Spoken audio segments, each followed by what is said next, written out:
seconds.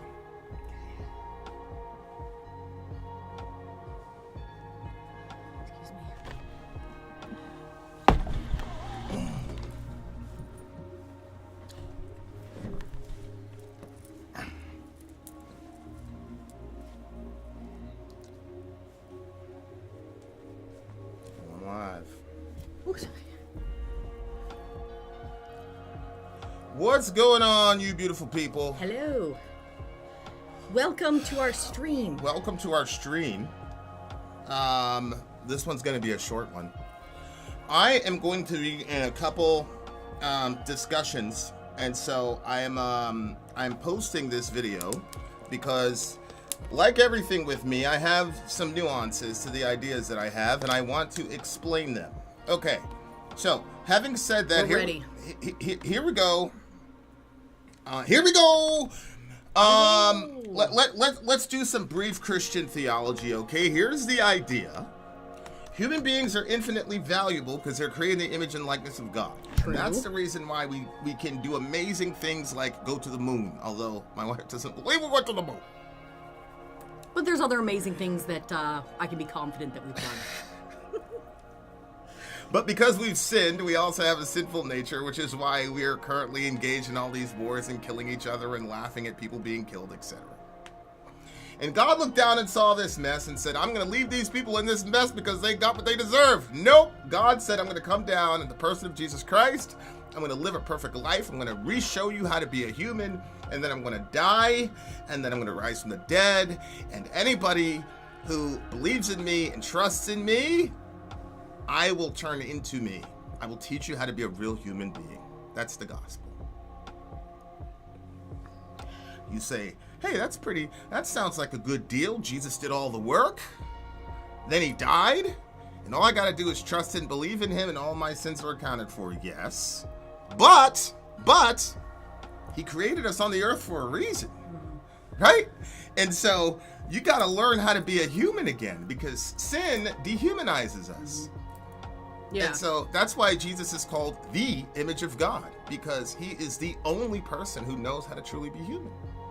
And so what happens is, as you start to follow Jesus, you go through this, $5 theological world called Sanctification, which is really just Jesusification, where God starts to transform you into the image of Christ so that you match your big brother and you can be human. The problem is that on this side of the world, it's not a line.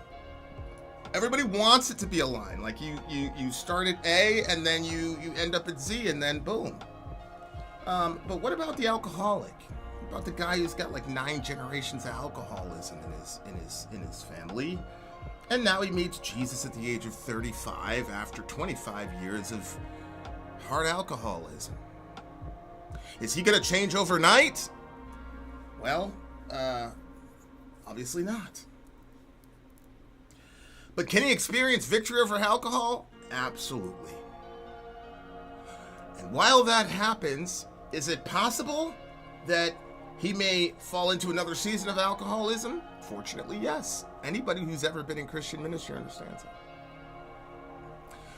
Our job is to try as best we can to agree with the grace of God and be like Jesus as best we can, but sometimes the old way kind of creeps up. We had a guy, and he was 2 minutes away from death. Caught him in the bathroom. One of our guys caught him in the bathroom 2 minutes from death.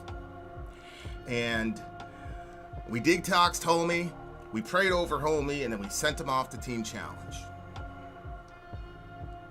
And then 6 months later, homeboy was in church in front of his 2 girls and his mom in all of his glory, talking about what God did for him, about how God freed him from his addiction that almost killed him. That was one of the best nights of our lives, right? Yeah, it was. Big Sean. Spoken words were that night too, right? Oh man, it was great. Bro was 2 minutes from death. That's what Jesus does. Mm-hmm. And then I got a text 4 years later that in a moment of despair, he went back to the heroin, and that was his last hit. He's dead. I believe I'm going to see him again. I understand he fell back into the heroin, but I believe I'm going to see him again. Why? Because he believed the message. And there were evidences, we call these things evidences of grace in his life, that I could point to and I go, yeah, I understand that happened, but bro, it's different. He's not the same guy. You take Sean from X year, and he looks so much more like Jesus now than he did before. 100%. But on this side, it doesn't get completed. Recently, my little brother Charlie Kirk was assassinated in front of his children. I don't know if his wife and kids were actually there. Somebody messaged me and was like, that didn't actually happen. So, bear with me. But they killed my little brother. And my little brother had made some mistakes in the way that he talked to people and about people. And because of that, there are a whole slew of people that are saying, why are you trying to make this man into a saint? Don't you see all these things that he did? I say, yeah, that's terrible, that's terrible. I'd have probably punched him there. Yeah, I saw what he did. I heard what he said. He's horrible. Some of the things he did and said was horrible. But I'm sorry. I saw a conversation he had with a young trans person, kind of struggling. And everybody knows Charlie Kirk's position. He said, I'm going to say something. He was so gentle. My brother was so gentle. He said, I'm going to say something to you that other people might not say. I want you to be really careful about putting stuff into your body. And I think the best thing for you would be to embrace the way that you were made and accept yourself for yourself the way that you are and not be at war with your body. Now listen, I got trans friends. I understand. Even that would offend you, but you cannot say that my brother wasn't Christ-like to that girl, bro. And there are hundreds of videos like that. There are hundreds of videos where I see evidences of God's grace in Charlie Kirk's life. But there's other people that just want to see the broken image in him. And because he lived his life in public, you can find it.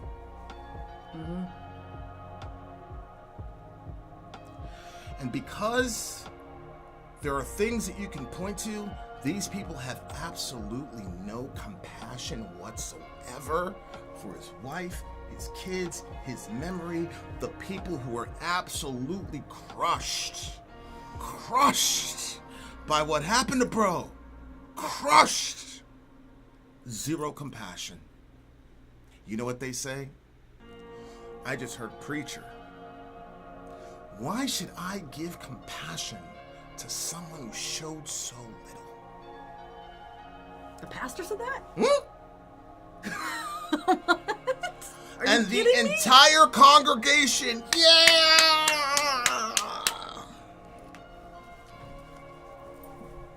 I want to read something to you guys. Okay. There's a man by the name of George Floyd. George Floyd, rough background, criminal background, and at one point in his life he got so dark that he and four of his other buddies decided they were going to rob a house, and they got caught and ended up in prison.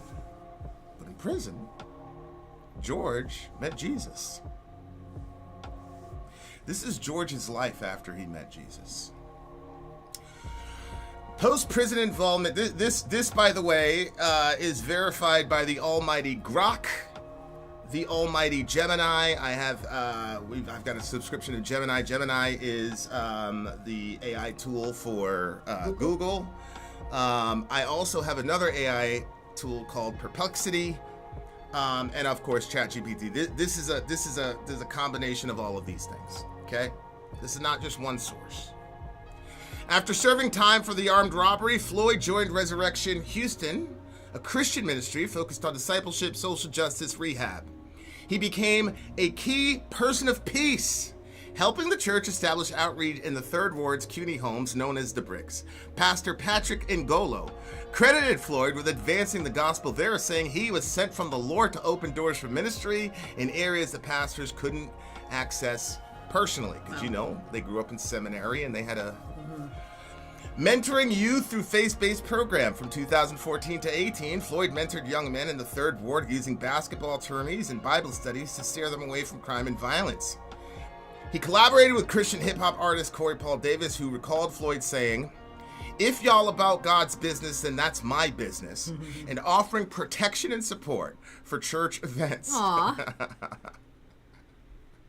Floyd helped organize services at local courts, emphasizing anti-violence messages rooted in Christian principles. He participated in baptisms and outdoor church services. Floyd actively took part in informal baptisms on basketball courts in the Third Ward, often dragging heavy tubs for the events himself. He held a Bible during these gatherings and was known for his deep spirituality and concern for at-risk youth, posting videos urging them to avoid guns and crowds, framed through a lens of faith and redemption. Wow. Under the username Big Floyd for God, Floyd shared anti-violence videos on platforms like Twitter, lamenting the lost generation of youth involved in crimes and shootings. He positioned himself as a mentor, drawing from his Christian turnaround, saying things like, "Our young generation is clearly lost, man. You youngsters just going around busting guns in crowds, killed and getting killed." That's what he's saying to the black youth, because, you know, how come nobody's talking to the black youth? Church work programs and relocation for rehab. Floyd joined a faith-based initiative that relocated Third Ward men to Minnesota for drug rehab, job training, and church involvement. Wow. This program, tied to Christian ministries, was part of his efforts to turn his life around through religion. Is noted by friends who acknowledge his past mistakes, but praise his faith-driven growth. Well, my big brother George, like my little brother Sean, relapsed again into drugs. Okay? So he had fentanyl and I believe methamphetamine in his system when he died. Now, George Floyd was killed by a police officer, Derek Chauvin, who knelt on his neck between 8 and 9 minutes. He had fentanyl and I believe methamphetamine in his system, and the autopsy said that those were contributing factors to his death. But the main factor in George Floyd's death was asphyxiation because of Mr. Chauvin kneeling on his neck for 9 minutes. Now, there is a rumor going around that George Floyd did not die by asphyxiation. There is a rumor going around that he died solely because of an OD, or the main contributing factor to his death was an OD. That is not true. It's just not. And that's the reason why Derek Chauvin is in prison today. I understand people want to believe that he is a political prisoner, but the medical examiner ruled that George Floyd's death was a homicide. The medical examiner ruled Floyd's death a homicide, with the cause being cardiopulmonary arrest, complicating law enforcement subdual, restraint, and neck compression. Contributing factors, but not primary causes, included underlying heart disease and potential intoxication, fentanyl, etc. The primary cause, however, was the forced use and the way in which he was restrained. That is undisputed fact. That's just a fact. Multiple autopsies, medical examiner, etc., etc., etc. Okay. So George died, but as you can see, I just read through a litany of evidences of grace. But you know what? There are people who, just like they look at Charlie and say, he can't be, look, he did this, this, and this, and this, and this. Do you know there's people that say that about George? They don't look at the evidences of grace in his life. They don't look at the ministry he did in his life. They don't look at what he put out in social media, trying to reach out to black youth and telling them not to make the same mistakes he made. All they can focus on is his sin or his brokenness. Fortunately, one of the people that did that was my little brother, Charlie Kirk. Charlie Kirk repeatedly claimed the medical examiner ruled Floyd's death was an overdose, promoting this as fact despite the official homicide ruling. Mr. Kirk has on multiple occasions stated that George Floyd died of an overdose. That is a lie. He did not die of an overdose. He also falsely stated Floyd died while illegally counterfeiting currency. Floyd was accused of using a $20 counterfeit bill, but he was not charged with counterfeiting. In America, you are innocent until proven guilty, little bro. Yeah, I mean, I remember going through a phase where I was afraid to use money because I didn't know if it had been run through some counterfeit thing. And I'm like, what if I go up there and they think that I made it? Like, just because he had a counterfeit 20 doesn't mean that he's actually making it either. Now, why would you assume, Charlie, and the people that believe that he was guilty? What is it about Mr. Floyd that would make you assume he's guilty? We continue. And then he put a gun to a pregnant woman's stomach. He put a gun to a pregnant woman's stomach? Holy moly. A distortion of a 2007 armed robbery charge where Floyd was one of 5 involved, but no evidence he personally held a gun to a pregnant woman's stomach. He said that. They were untrue. But to this moment, people still repeat them and believe them.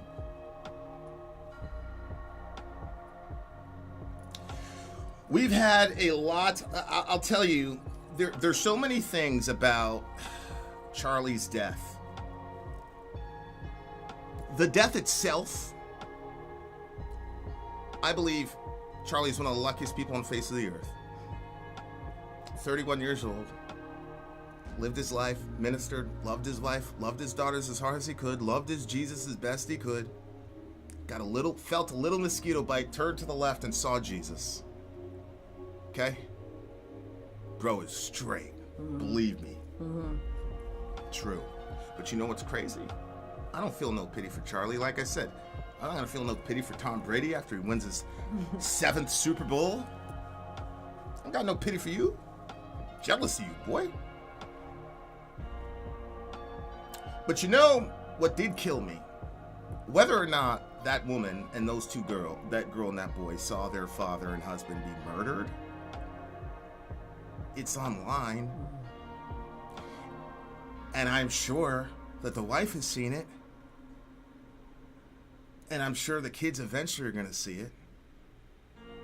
And I am seeing some of the most insane commentary, including from pastors. Shame on that pastor who riled those people up and denied the gospel.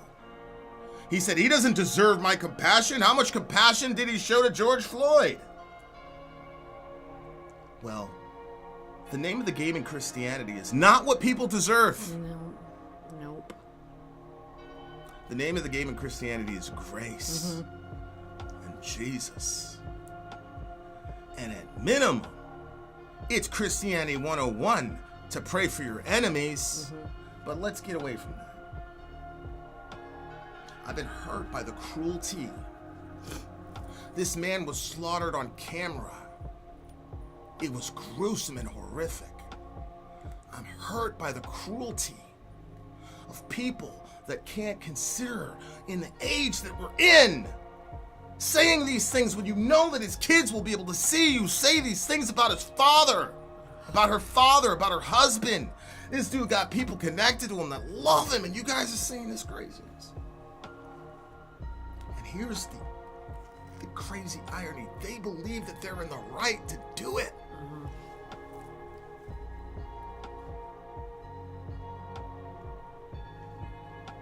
Kirk called Floyd a scumbag. And he claimed that he died from a fentanyl overdose. Called him a scumbag. Charlie, this man died on camera. Charlie, George Floyd had children. Charlie, George Floyd, somebody in his life that loved him like your wife loved you, bro. And you went on camera? You went to colleges all over the world and said this, and not only did you say this, you said this about your brother. Mm-hmm. You know what's interesting? Shout out to all my white friends in Maine. Shout out to all the pastors in Maine I know who said nothing when these lies were being perpetrated. Thank you.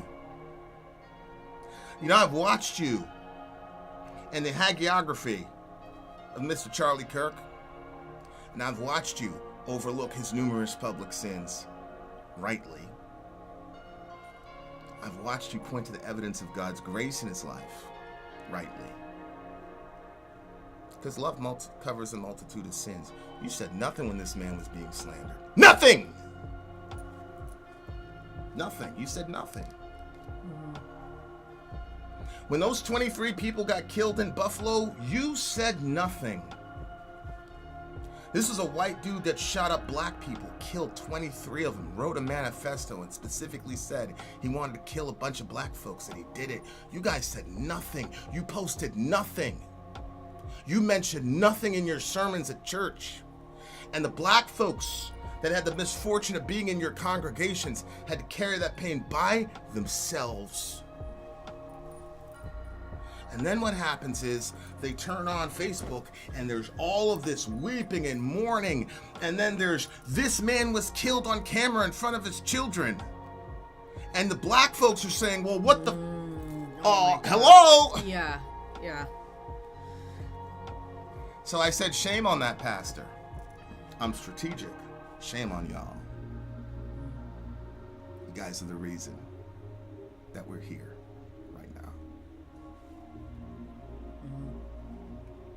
You did nothing, you said nothing. Now somebody that's in your image is cut down and the entire world has to stop. And you didn't disciple us. You didn't reconcile us. You took positions in politics. You took the easy route. So when you see a bunch of your African American friends on Facebook saying all types of craziness, when you see people spiking the football, you can judge them if you want. I've just been crying for them because I know where it's coming from. I know where it's coming from. You guys got to do better. If you're going to take up that mantle, you got to do better. Get your theology right. Nobody is perfect. Charlie Kirk was not an angel, but he was a saint. And my big bro, George Floyd, was not an angel, but he was a saint. And let me tell you something else. And some of you, my black brothers and sisters, are not going to want to hear this, but I'm telling you, this is what happened. Little bro answered that question, and whoever it was put a bullet in his neck. And all Charlie did was turn around, and there was the Lord Jesus. What a meeting. And he brought him up to his new home. He said, yo, all the angels said, is that him? That's him. I hope you understand, a lot of you anonymous people. Some of you are never going to have people come out and listen to you speak. But I promise you, if you're in Jesus, you're famous in heaven, I promise you. I promise you there are thousands and thousands of angels. The spirits of the righteous made perfect. God, the Father of all, and Jesus Christ. You're famous in heaven. They know you. They love you. They cannot wait to meet you. Charlie's no different. So when Jesus said, all right, guys, all right, get off him, he looked at Charlie and said, there's somebody I want you to meet. And Charlie turned around, and there's his brother George.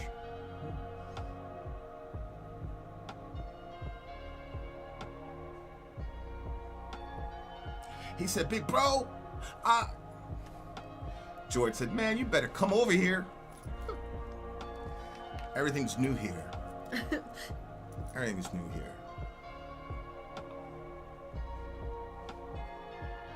That's the gospel. They're up there together.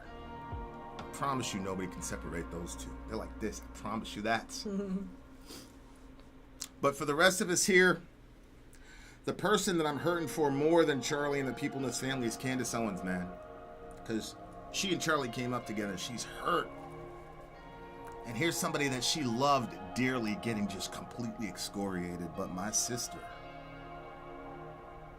he did the same thing to George. And now you're feeling how it feels.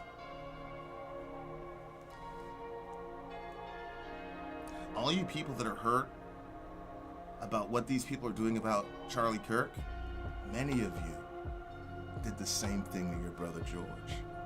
Many of you right now won't even accept George as your brother. God will forgive you. That's your sin to struggle with.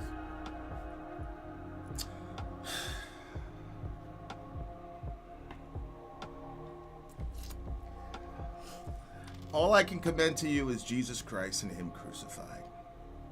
I don't want God to give me what I deserve. I don't want God to give any of my children what they deserve. I don't want God to give Charlie Kirk what he deserved. I don't want God to give George Floyd what he deserved. I want God to give Jesus what all of us deserve, including you. Scripture says, so now you stand by grace. No more what people deserve. There's a lot of you that are like coming to me, messaging me, you're spiritually curious. Let me just demystify it for you. Trust Jesus with everything.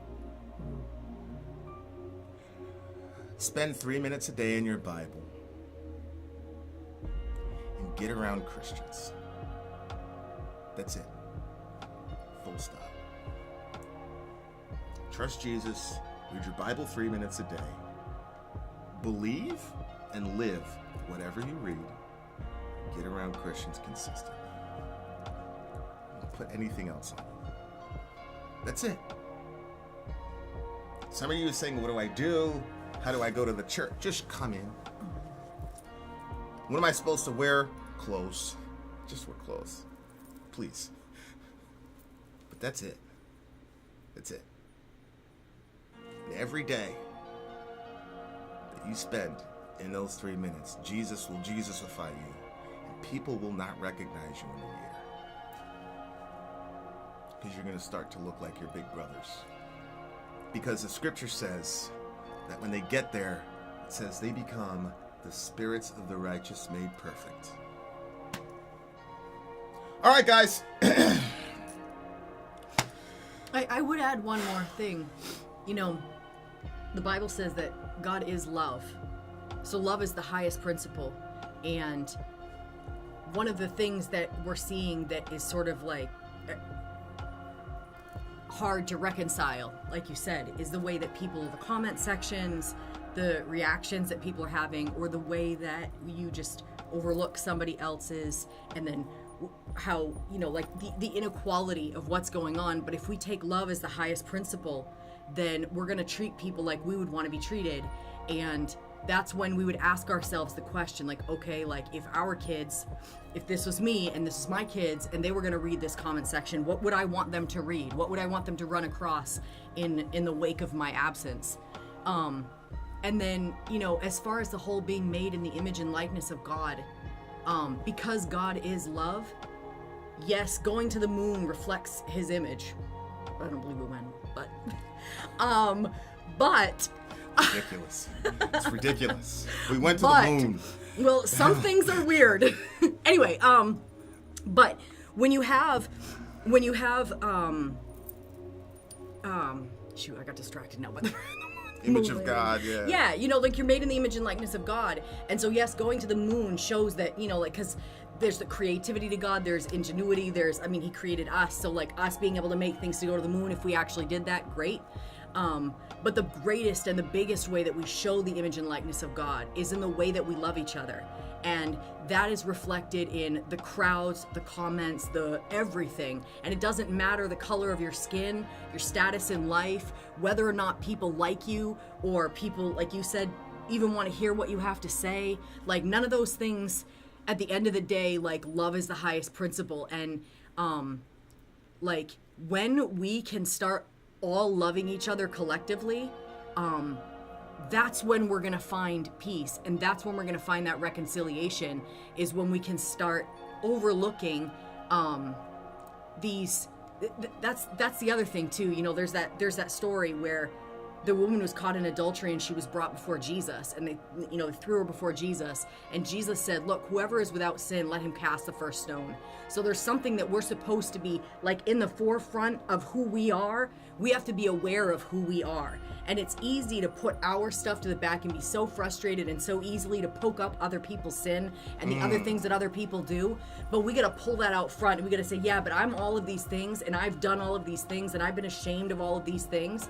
But at the end of the day, Jesus Christ died on the cross to wash away my sin, to wash away my guilt, and to bring me to a place where I can stand before God the Father in all the glory that he is, and be presented, like you said, it's a new place. Like, everything is new here. So whatever failures and flaws and everything that is here, like, it's all gonna be new there. And he's gonna wipe away every tear from our eyes.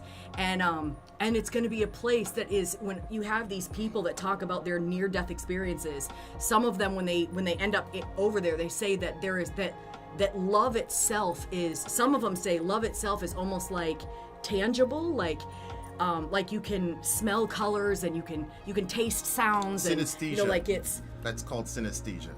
Okay, that's synesthesia. Yeah. So there, there's all these experiences, but man, at the end of the day, like, we're all floating around on this planet, in the middle of all these galaxies. Like, when you back out and you see all of it, you're like, how do we even exist in all of this greatness and bigness? But then you have like these really painful and real experiences that we have as a society and as a people, and we can either bifurcate and push each other away and say the most, like, in our hearts we're hurting, and so then sometimes from that pain we speak. But God tells us that from the mouth, life and death are in the power of the tongue. So every single day when you talk or when you type, like, that power is coming forth. Are you going to build life, or are you going to put death into the environment? And there were certain things that were said, even by Kirk himself, that encourages death. And we don't want to encourage death in people. We want to encourage life. We want to encourage hope in people. And a lot of times people, when they're at the end, or when they're going to, end their own life or whatever, sometimes they'll say stuff like, well, I didn't think that anybody would care. I don't think that anybody would notice. But it's not true. It's not true. Everybody affects everybody, and there's love is an infinite resource. It grows and it spreads. It's not limited, that you have to, put it in different. Let it grow, let it flow, let it become something. But again, like what you were explaining, like, just go to church, get around some Christians, spend 3 minutes a day reading the Bible. Like, look for that hidden treasure, look for that love, look for that light, because you can see both. Just like any of these people, you can look at all their dirt and you can be like, that's a scary person, or you can look at their grace and you can extend love to them. Can you imagine a world? And honestly, guys, this is really the kick I'm on. Can you, right now, the reward system in social media is controversy and acrimony, right? Mm-hmm. Because that's what we're all reacting to, and that's what's generating all the attention. What if we were able to restructure the reward system for positivity? Mm-hmm. And love and acceptance and Jesusification. Mm-hmm. Like, that's possible. That's possible. Our leaders aren't going to get us there. Many of our pastors ain't getting us there. Some of you, if you listen to your pastors this week, some of you are going to end up 50 miles behind. because they're just as angry and hurt as you are and don't have a way to apply God to the situation. So we're in a giant leadership gap right now, and so I need you guys to say positive things to me. I need to hear positive things. I needed to see positive commentary in the George Floyd commentary instead of seeing the things that I was seeing. It contributed to people having very bad experiences with me. I'm just gonna be real. It did. People had bad experiences with me because I was imbibing that stuff. But if I'd have had a flood of, oh my God, this is terrible, we gotta change, I'd be like, you know what? Okay, this sucks, it's horrible, but okay, we're all together here. So I would just say with her, I would commend that to you, man. Ben says, I don't want Jesusification. Forcing religion is crusade nonsense. Keep religion out of this. My brother, we have lived in a secular state, and we're all about to murder each other. Now, I'm not going to blame the secularists for that. All I'm going to say is, I am a person... They do lack the tools to get us out of this. They lack 100% at the ground level. I think that's become clear. Secularism lacks the tools to get... I'm not trying to make fun of nobody. I'm not trying to spike the football. I'm just saying... Postmodern secularism ain't doing it, and I think that's one of the reasons, Ben, that we're getting a giant uptick in religion. Because this generation that came up after us, they're extremely insightful. They're not like us. They're extremely insightful, and they're sitting back and going, we don't want to be like y'all. They don't want to be like us, Ben. And Ben, Jesus has been after you for years, and he's gonna get you. No doubt. It's absolutely not a doubt in my mind, Ben. Not a doubt in my mind. I love you to death, and I love you to life, Ben. Thank you for the emails, by the way. We are out of here. Much love. Vin, we have a Christian nationalist in power. We're the most divided we've ever been. Meanwhile, look at Norway, blah, blah, blah, blah. Ben, I love you. I love you. But what kind of Christian is I don't think we have a Christian nationalist. I'll just disagree with you. I do think we have a nationalist in office, but I don't think we have a Christian nationalist. But I see what you're saying. But I'm sorry. I think secularism is crumbling as a philosophy to build your life, much less your society on. Much love. Love your neighbor. Take care of each other. And what I'm saying is what Applejack is saying is that we can't rely on these people to be Jesus. I need to get my Jesus from Applejack. I need to get my Jesus from Jay. I can't get it from the government because they're not going to do it. So that's the appeal. I need to get it from y'all. Vin and Sori Bible Studies. Man, you don't want no Vin and Sori Bible Studies, man. Come on. All right, guys. Remember what we always say, love your neighbor, take care of each other. It's not Middle America, but we love y'all. We're going to go and watch TV.